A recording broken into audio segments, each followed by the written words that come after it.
We are going to continue in The One and Only Ivan, starting on page 23. The chapter is called TV. My visitors are often surprised when they see the TV Mac put in my domain. They seem to find it odd, the sight of a gorilla staring at tiny humans in a box. Sometimes I wonder, though, isn't the way they stare at me, sitting in my tiny box, just as strange? My TV is old. It doesn't always work. And sometimes days will go by before anyone remembers to turn it on. I'll watch anything, but I'm particularly fond of cartoons with their bright jungle colors. I especially enjoy it when someone slips on a banana peel. Bob, my dog friend, loves TV as much as I do. He prefers to watch professional bowling and cat food commercials. Bob and I have seen many romance movies too. In a romance, there is much hugging and sometimes face licking. I have yet to see a single romance starring a gorilla. We also enjoy old Western movies. In a Western, someone always says, "This town ain't big enough for the both of us, Sheriff." In a Western, you can tell who the good guys are and who the bad guys are, and the good guys always win. Bob says Westerns are nothing like real life. I have been in my domain for 9,855 days, alone. For a while when I was young and foolish, I thought I was the last gorilla on earth. I try not to dwell on it. It's still hard to stay upbeat when you think there are no more of you.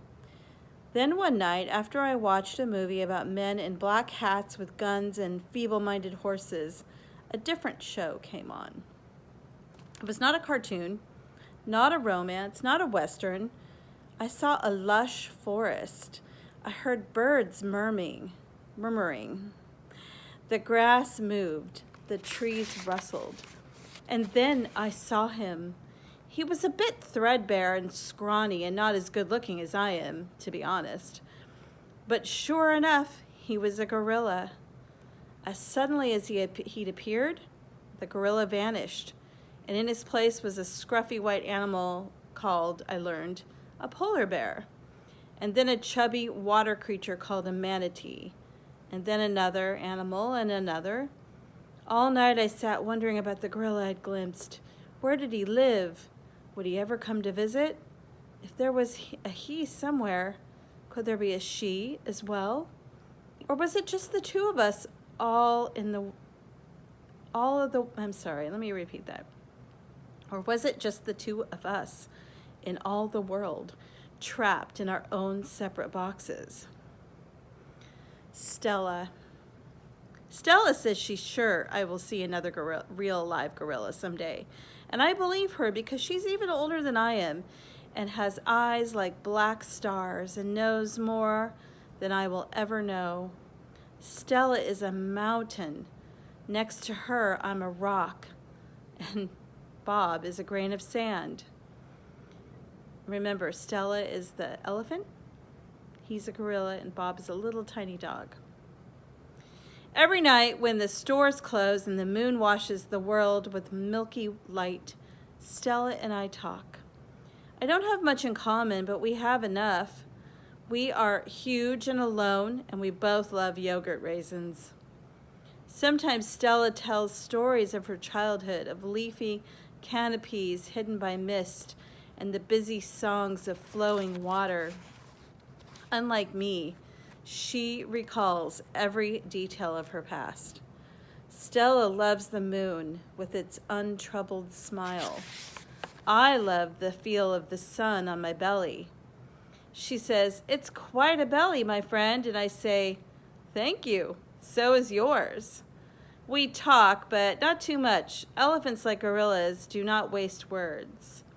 Stella used to perform in a large and famous circus, and she still does some of those tricks for our show.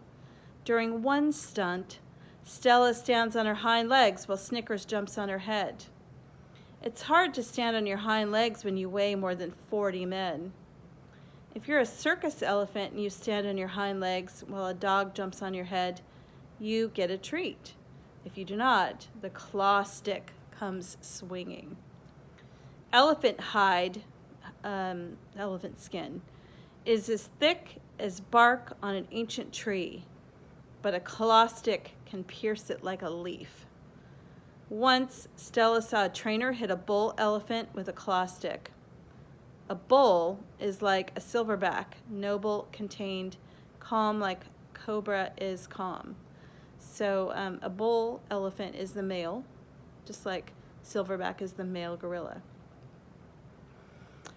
When the claw stick caught the bull, When the claw stick caught in the bull's flesh, he tossed the trainer into the air with his tusk. The man flew, Stella said, like an ugly bird.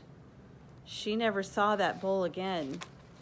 So Stella says that she saw the trainer hit a bull elephant with the claw stick, and then the elephant basically threw that trainer.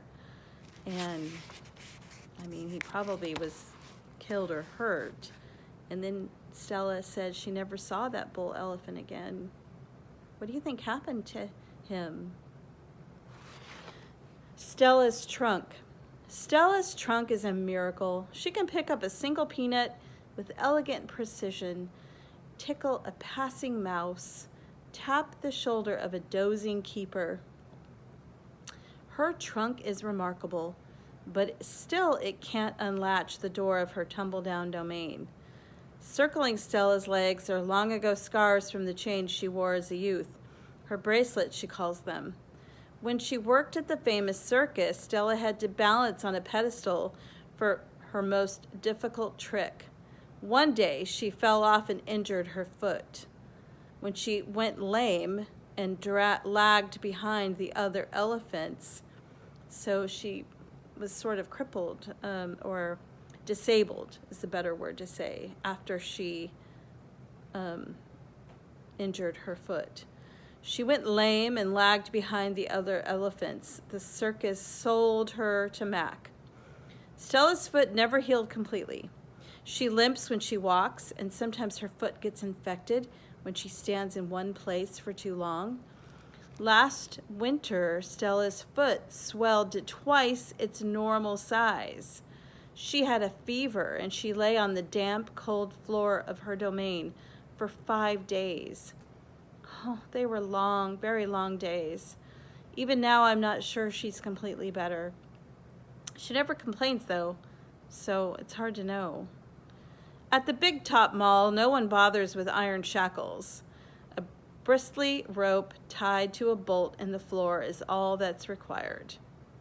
They think I'm too old to cause trouble, Stella says.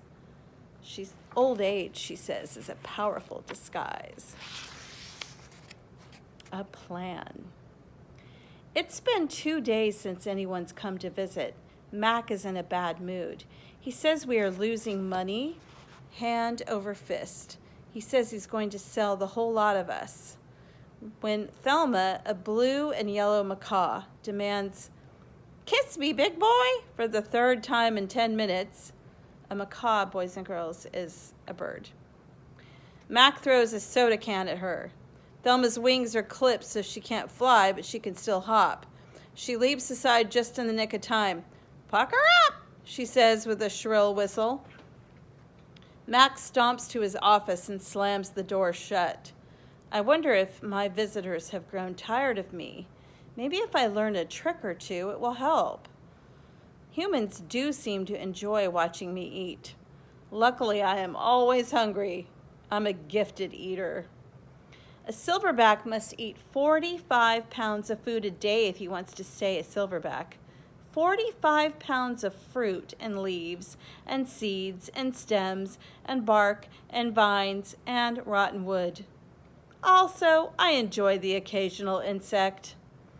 I'm going to try to eat some more. Maybe then we will get more visitors. Tomorrow I will eat 50 pounds of food, maybe even 55. That should make Mac happy. I forgot to show you on the other page is Stella. There's Stella. I love elephants. They're such magnificent animals, just like gorillas. I think we're going to stop there. We're going to continue. We'll just record another video. Okay, I've left off on after reading page 33, so we'll start again on page 34.